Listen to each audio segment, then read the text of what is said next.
That one's 10 centimeters. 10. These fifth grade students at Bryant School in Boone are growing tomatoes and carefully logging how fast they're growing and how tall they're getting.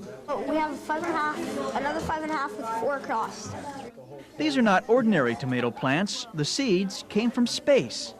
Well, actually, they came from this long-duration exposure facility satellite that Space Shuttle Columbia recovered earlier this year. For nearly 6 years, 12 million tomato seeds in the satellite orbited Earth. Now NASA is sending the seeds to schools across the country to see what effect space has on tomatoes. Usually in the elementary classroom, the experiments you do, you know how they're going to turn out.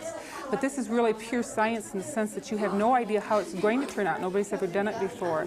Along with the space seeds, the students are growing the same variety of seeds kept on Earth, so the two can be compared. You're getting matching heights and widths? On those, 5. I didn't know they'd do that for you. The students have made all sorts of guesses on how space might affect the plants. Their guesses include tomatoes that glow and tomatoes with dinosaurs inside. Even this early in the experiment, it appears there's a difference between the Earth and space tomatoes.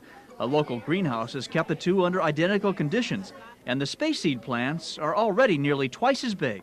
I don't know if they can send a batch of seeds up on every flight, but if they all do this, I think they ought to. When the experiment is over, the students will send all their data to NASA. Some people don't believe you when you say you're doing experiments for NASA. They just go, no, you're not. They're learning that they're important people and that NASA has said that they hope they don't just grow tomatoes, they hope they grow scientists. Cardin with an Eye on Iowa, Boone.